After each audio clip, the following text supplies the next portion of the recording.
Okay, I'll be starting off with my big three.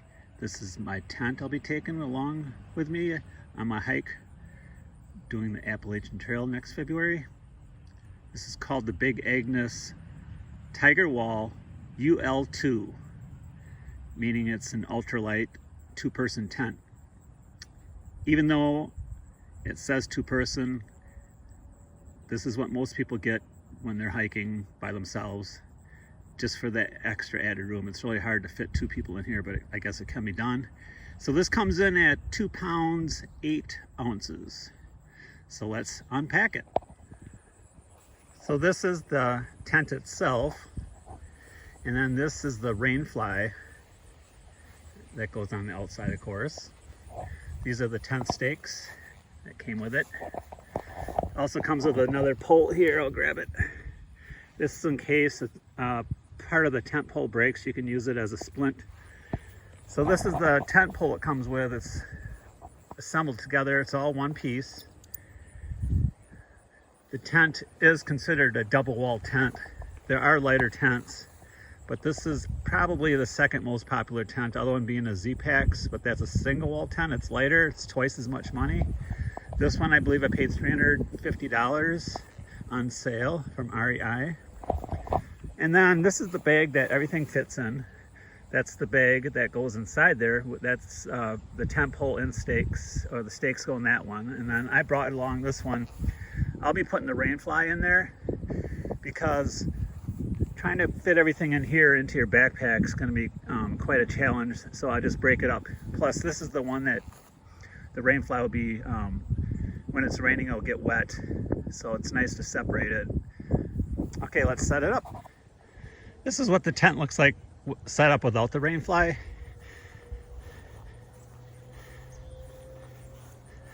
This would be where the feet go, and the front would be back here. It's got 2 zipper doors, one on each side to get in and out. Notice how the tent pole locks into here. It's all one piece. And then the 2 back here, just to give you an idea what it looks like before I put the rain fly on. One thing I did want to point out before I put the rain fly on is this darker yellow base. That's called the bathtub. So it's important when you set up your tent that it's pitched correctly so that it's upright. So this is what keeps the water and rain out. So it looks pretty good here. Also underneath this tent will be called it's called a footprint. I do have one of those. It's made specifically for this tent. I don't have it set up now, but that's basically to keep your tent off the ground, and so it doesn't rub against the rocks, sticks, and doesn't puncture holes. All right, rain fly time. All right, got the rain fly on.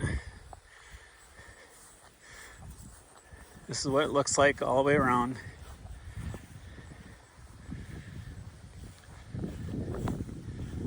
This is totally enclosed, so the vestibule doors are closed with the zipper.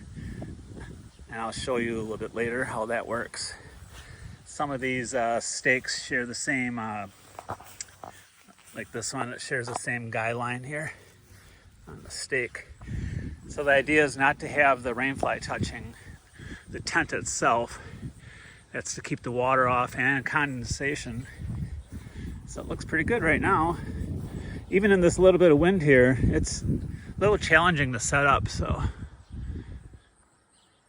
this is what it looks like with one of the sides rolled up and tucked away.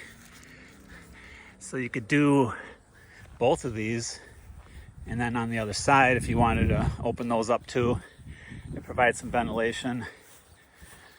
So this little area is what they call the vestibule. So you could set your backpack, your boots. I probably won't. I'd rather just have everything inside the tent itself. Plenty of room for that. So there you go. That's the tent. All right, on to the backpack. Okay, there's the backpack. It's by Gregory. Very popular brand. It's called the Focal 58. And I actually got it to stand upright, so you get a 360-degree view here. There's the straps and the hip belt. Let's take a look inside. All right, I got everything opened up here. That's what it looks like inside. It's called the frame pack. So it's got aluminum frame.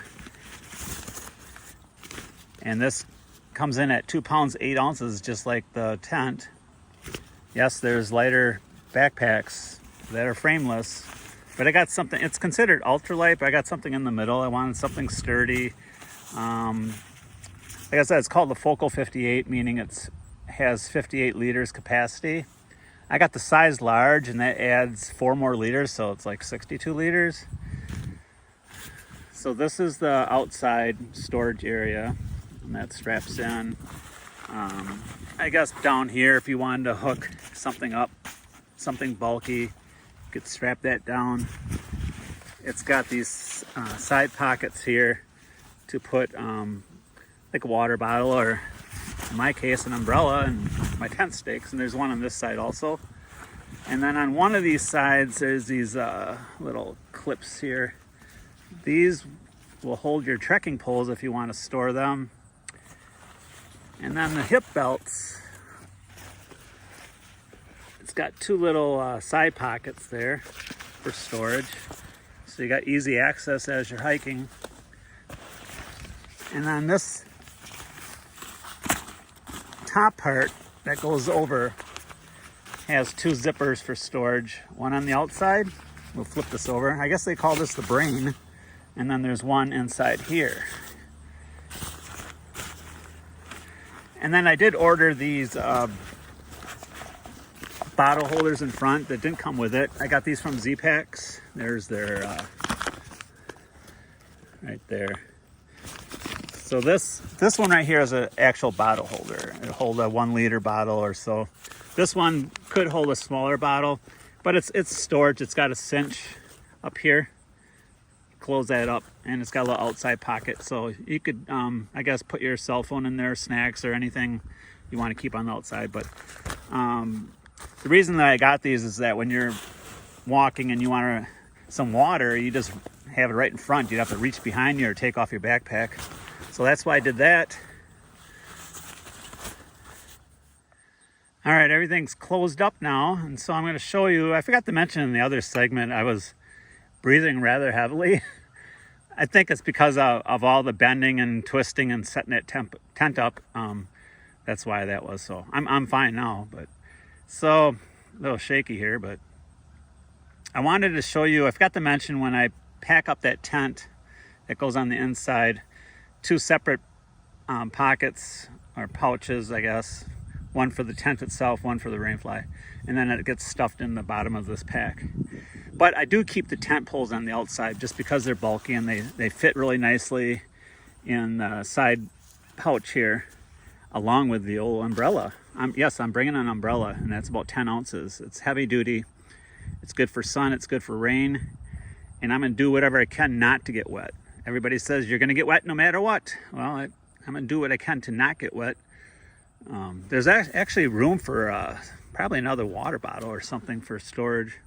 So that works out well. And it's okay if the stuff on the outside gets wet. I will be bringing along some camp shoes, pair of Crocs that I'll cinch down to the back here somewhere. I don't want to put them inside because they'll take up most of the space there, but they'll be flopping around on the outside. I'll have them tied down and everything. But so that's the backpack. I did get this.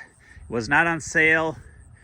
I found it online at REI for $240. That's actually on the cheap side. There's way more expensive packs, but there's just something about this. It was right in the middle, again, as far as the weight. You know, the idea is to go ultra light to a lot of people, where sometimes I'm thinking, well, depending, you know, on the time of the season and how much you're going to carry, and I'm carrying extra winter clothes, and I needed something more that could handle the weight.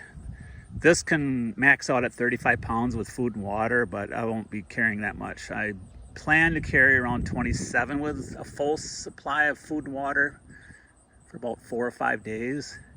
It might get up there more. There'll be a couple stretches where you're going almost 7 days, but I think I can do them in 5 if the weather cooperates. So anyway, so that's the backpack. So that's part 2 of the big 3. And the next is coming up is the sleeping bag. So this is my sleeping bag I'll be using. It's by Thermarest. It's called the Parsec. It's a 0-degree bag that has 800 filled down. It's the mummy style. This was the only color it came in. Obviously I would have picked something better looking than this yellow. But hey, it's gonna work. I paid $400 for this. I just looked it up just now just to get the specifications and everything, and it's now listing at $529. So they're not cheap, but I need a 0-degree bag, which they say 0 degree, but that's just a level to keep you alive in 0 degrees. 14 degrees is considered the lowest comfort rating. That's if you're wearing a down jacket and you're fully clothed inside. But I went with this because there wasn't too many choices for 0-degree bags. Since I'll be leaving on the trail in February, I'm gonna have at least 2, maybe 3 cold months, but I'm gonna use this for the entire trail. I'll just unzip it and use it as a blanket if I get a little warm at night, but I don't think I'll have much problem. I think I should be just fine. So this comes in at 2 pounds 6 ounces. So that's 2 ounces less than the other 2 items. So for all 3 together, when I said 2 pounds 8 ounces for the backpack and the tent, I could have just said 2.5 pounds, but so yeah, so that's 5 pounds, and this is 2 pounds 6 ounces. So all 3, which makes up the big 3, is now 7 pounds 6 ounces as part of my base weight. And that'll be almost half of my base weight. But these are the 3 most essential items you'll need. So there you go. I don't know how good I'm gonna be sleeping in this, but it'll be a challenge to get out in the middle of the night trying to go somewhere, go to the bathroom, I guess, but we'll see how it goes. I haven't tried this out yet. In fact, it's still got the tags on. I've had this for a month almost. But I'm gonna get a little hike in next week, try out the whole system, see how it works.